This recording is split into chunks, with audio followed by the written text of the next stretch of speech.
안녕하세요. 에스라 성경학교의 김윤희 교수입니다. 모세는 어떻게 첫 결혼을 하게 되었을까요? 아내를 어디에서 만난 것일까요? 한눈에 반해 프로포즈라도 한 것일까요? 옛날 고대 근동 이야기니까 그렇게 현대적인 연애를 하지는 않았겠죠. 그럼 중매를 통했을까요? 그것을 알기 위해서는 출애굽기 2장의 사건으로 돌아가 보는 것이 필요합니다. 이집트의 바로의 딸에게서 자라 이집트의 왕자가 된 모세 이야기는 예로부터 헐리우드의 영화 주제로 상당히 흥미있는 이야기입니다. 이집트 왕자 프린스 오브 이집이라는 제목으로요. 1998년에는 애니메이션으로도 만들어졌습니다. 그 영화의 주제가인 When You Believe가 유명합니다. 가사 중에 There can be miracles when you believe. 기적이란 존재할 수 있어요. 그대가 믿는다면. 이런 말이 나옵니다. 멋진 말이죠. 우리 삶 속에서도 믿음이 있으면 기적은 존재할 수 있습니다. 역시 모세 하면 이 기적과 분리될 수 없고 그 중에서도 단연 홍해가 갈라지는 모습이 제일 먼저 떠오릅니다. 그가 이렇게 민족의 지도자로 떠오르기까지 그는 처음에는 어떤 인물이었을까요? 오늘은 모세의 이 소시적 이야기와 함께 그가 만난 조연급 인물 한 분을 소개하고자 합니다.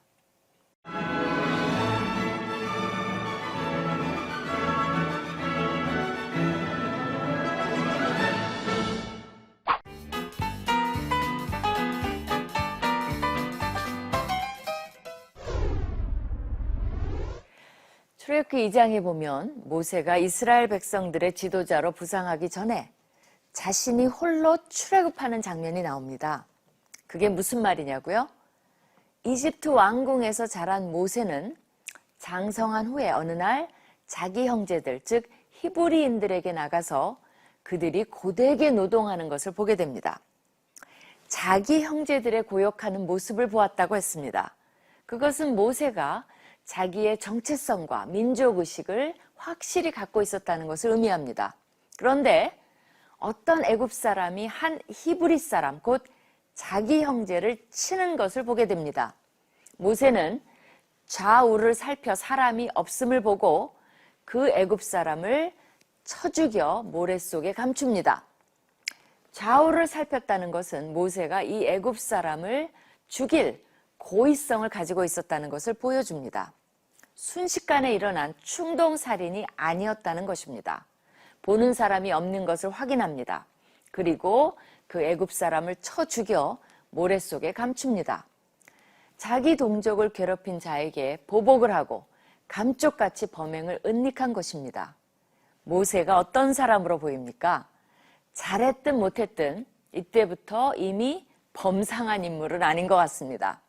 애굽인을 혼자서 죽일 정도로 체력도 있고 그를 모래 속에 묻을 정도로 대범하고 은근히 잔인한 면도 가지고 있습니다. 동족을 위한 살인을 서슴없이 합니다. 민족의 구원자 노릇을 스스로 자처합니다. 이튿날 모세가 또 나가서 보니 이번에는 두 히브리 사람이 서로 싸우고 있습니다. 자기 동족끼리 싸우는 것을 보고 끼어듭니다. 잘못한 사람에게 어찌하여 동포를 치느냐고 나무랍니다. 그랬더니 그 잘못한 히브리인이 모세에게 누가 너를 우리의 다스리는 자와 재판관으로 삼았느냐? 네가 애굽 사람을 죽인 것처럼 나도 죽이려느냐라고 대듭니다. 중요한 것은 이자가 지적한 대로 모세는 자기도 모르는 사이에 분명 다스리는 자와 재판관 노릇을 자처했다는 것입니다. 스스로 민족의 구원자 노릇을 이미 하고 있었다는 사실입니다. 이 소식을 들은 바로가 모세를 죽이고자 일종의 현상수배를 합니다.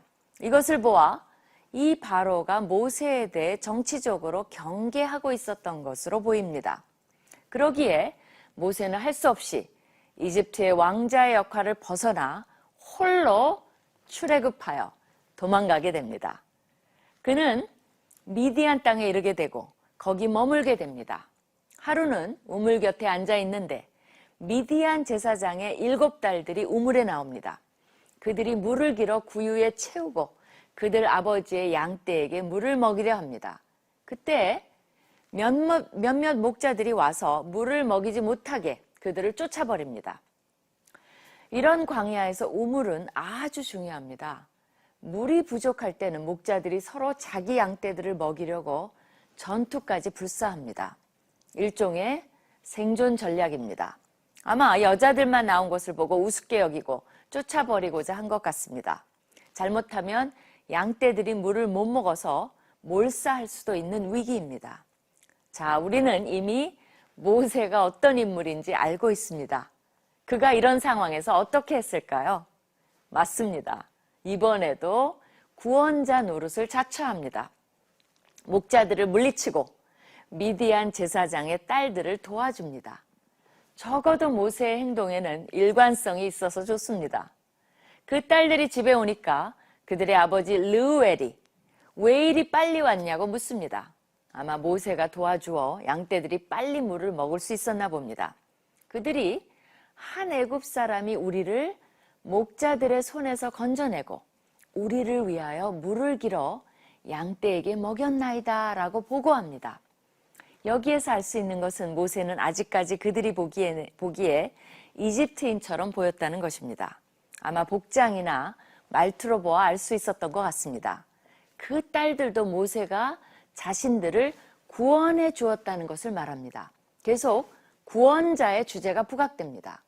비록 스케일이 작지만 이번에 구원의 역할은 조금 더 성공적이었던 것 같습니다. 애굽에서 구원자 역할을 하다가 쫓기는 신세가 되었지만 여기에서의 구원자 역할은 환영을 받습니다.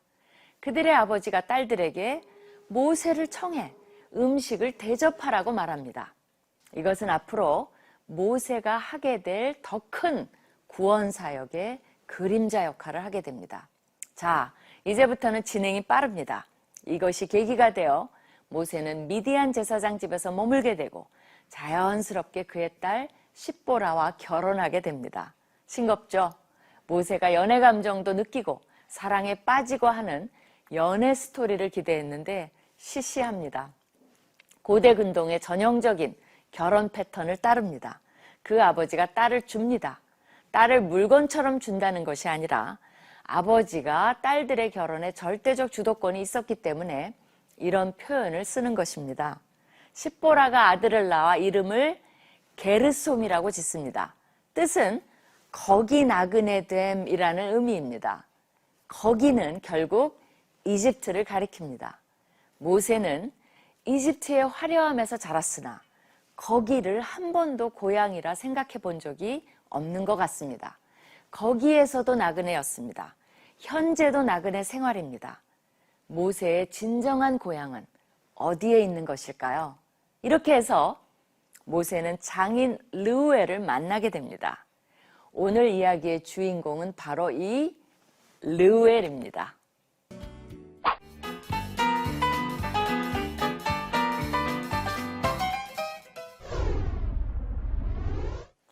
상황이 바뀌어 모세는 하나님의 부르심을 받아 애굽으로 떠나게 됩니다. 그 전까지 모세는 스스로 자처한 구원자였습니다. 그러나 이제는 하나님의 명을 받고 가는 하나님이 임명하신 구원자의 자격으로 이제 정식 구원자죠. 가게 됩니다. 가기 전에 장인 이드로에게 허락을 받습니다. 여기에서 참고할 것은 장인의 이름이 르우엘에서 이드로로 바뀐 사실입니다. 모세의 장인의 이름이 두 가지로 소개되었다고 해서 그렇게 놀랄 일은 아닙니다. 본문의 문맥으로 보아 이드로라는 이름은요, 현대어로 하면 각하, 엑설런시 이런 존칭어로 그가 미디안의 제사장임을 강조할 때 사용되었고요. 모세의 장인을 강조할 때는 주로 르우엘이라는 이름을 쓴 것 같습니다. 르우엘은 신의 친구라는 뜻입니다. 중요한 것은 모세가 애굽으로 떠나기 전에 장인 이드로에게 허락을 받았다는 것이며 장인은 모세를 평안히 보내줍니다. 출애굽기에서 또 이드로가 등장하는 부분이 있는데 바로 출애굽기 18장입니다. 출애굽기 18장 배경은요, 이미 출애굽이 끝났어요. 모세가 이스라엘 백성들을 이끌고 나왔습니다. 그래서 시내산에 도착하여 이제는 진을 치고 있을 때의 일입니다. 모세의 장인이며 미디안의 제사장 이드로가 여호와께서 이스라엘을 애굽에서 인도하여 내신 모든 일의 소문을 듣게 됩니다. 그가 모세의 처자들을 이끌고 찾아옵니다. 저자는 모세가 애굽으로 부름을 받아 떠나기 전에 장인 이드로와의 만남과 그의 결혼과 자녀의 출산 계류솜을 기록했습니다. 이제 애굽에서의 모세의 임무가 마친 상태에서 다시 한번 장인과의 만남과 그의 아내와 자녀들을 출현시키므로 출애굽 사건의 시작과 마무리를 알리는 역할을 이 이드로에게 부여하고 있습니다. 또한 출애굽이라는 거대한 폭풍 속으로 뛰어들기 전에 이드로 가족과의 평화로운 만남이 있었던 것처럼 이제 그 폭풍이 지나가고 다시 한번 이드로 가족과의 평화로운 만남을 보여줍니다. 그것을 도표로 보면 다음과 같습니다. 이드로의 만남, 출애굽기 2장, 그 다음에 출애굽 사건이 중간에 나오죠. 출애굽기 3장에서 17장까지입니다. 그 다음에 또 이드로의 만남이 출애굽기 18장에 나옵니다. 이 도표를 보시면 출애굽 사건을 중심으로 이드로와의 만남이 양쪽에 기록되어 있습니다. 모세의 두 번째 아들의 이름은요, 엘리에셀이에요. 내 하나님이 나를 도우셨다는 뜻입니다. 모세는 하나님이 자신을 바로의 칼에서 구원하셨다는 의미로 아들 이름을 그렇게 지은 것입니다. 아들들의 이름이 모두 모세의 삶과 깊은 연관성을 가지고 있는 것이 흥미롭습니다. 또한 한 평범한 가정의 가장으로서 출발한 모세가 이스라엘 백성들의 리더로 하나님의 예언자로 기적을 일으킨 하나님의 종으로서의 어마어마한 역할 후에 본문은 모세를 다시 한 사람의 가장으로 돌려놓습니다. 그의 인간적인 면모와 함께 그의 삶의 균형을 찾아주고 있습니다. 그래서 그런지 출애굽기 18장 1절에서 12절 속에는요, 이 장인이라는 단어가 7번이나 나옵니다. 이드로도 네 장인, 나 이드로가 네 아내와 그와 함께한 그의 두 아들과 더불어 네게 왔노라 라고 말합니다. 모세와 같은 이런 리더도 한 가정의 사위이며 동시에 한 가정의 가장임을 부각시킨 것입니다. 결국 모세가 특별해서가 아니라 하나님께서 그를 사용하셨기 때문에 출애굽의 성공이 있었음을 보여주려는 것입니다. 모세가 장인을 맞아 절하고 입맞추고 서로 문안하고 함께 장막으로 들어갑니다. 이 입맞추는 것도 그들의 풍습적인 인사법입니다. 뭐 이상한 광경이 아니에요. 모세는 이드로에게 얼마나 할 이야기가 많았겠습니까? 밤새 해도 다 못할 이야기를 이제 풀어놓습니다. 여자들은요, 남자들이 모여서 군대 이야기할 때와 또 축구 이야기하는 것을 싫어한다고 합니다. 요새 얘기죠. 근데 가장 싫어하는 것은 뭐냐면요, 군대에서 축구한 이야기라고 합니다. 여자들은 듣기 싫어하지만 남자들은 너나 할 거 없이 신나서 말하는 게 군대 시절 추억이라고 합니다. 일명 방위로 불리는 공익근무 요원들도요, 군대 이야기라면 할 말이 많다고 합니다. 본인들의 경험에서 나온 거겠죠. 군대 가서 국방은 혼자 책임진 것처럼 이야기한다고 합니다. 맞나요? 동의하시나요, 남자분들? 문제는 시간이 흐를수록 이 군대 이야기가 진화된다는 것입니다. 이야기를 할 때마다 계속 살이 붙어서 나중에는 군대 무용담으로 그렇게 변한다고 합니다. 그런데 모세는 장인에게 과연 어떤 이야기를 풀어놓았을까요? 모세는 여호와께서 이스라엘을 위하여 바로와 애굽 사람에게 행하신 모든 일과 길에서 그들이 당한 모든 고난과 여호와께서 그들을 구원하신 일을 그 장인에게 다 말해줍니다. 모세의 초점은 전부 여호와입니다. 여호와가 애굽에서 하신 일, 여호와가 길에서 그들을 구원하신 일 등 자신의 무용담이 아니라 여호와가 어떤 분이신가를 이야기하는 데 초점을 맞춥니다. 그 결과는 어떠했을까요? 그것을 들은 이드로는요, 여호와를 찬송하리로다. 너희를 애굽 사람의 손에서와 바로의 손에서 건져내시고 백성을 애굽 사람의 손 아래에서 건지셨도다라고 여호와를 찬양합니다. 그의 찬양의 내용을 보십시오. 우리 사위가 그렇게 훌륭한 일을 했구나, 아이고 장해라 라는 말은 없습니다. 들은 이야기가 여호와 이야기뿐이기 때문에 여호와께서 하신 일을 기뻐하고 찬양합니다. 그는 또 이제 내가 알았도다. 여호와는 모든 신보다 크심으로 이스라엘에게 교만하게 행하는 그들을 이기셨도다라는 신앙 고백까지 합니다. 애굽인들도 깨닫지 못했고 이스라엘 백성들도 깨닫는 데 상당히 시간이 걸린 이 진실을 이드로는 모세의 간증만 듣고도 즉시 깨닫고 고백합니다. 여기에서 모든 신보다라는 표현은 다신교를 인정했다는 의미보다는 시편의 저자들도 흔히 고백한 것처럼 여호와의 비교할 수 없는 절대성을 인정한 것입니다. 시편의 저자들도 때로는 내가 알거니와 여호와께서는 광대하시며 우리 모든 신보다 높으시도다라고 그렇게 고백합니다. 모세의 장인은 그뿐만이 아니라 번제물과 희생제물을 하나님께 드립니다. 그리고 아론과 이스라엘 장로들과 함께 하나님 앞에서 떡을 먹습니다. 이것은 예배의 행위로 보아야 합니다.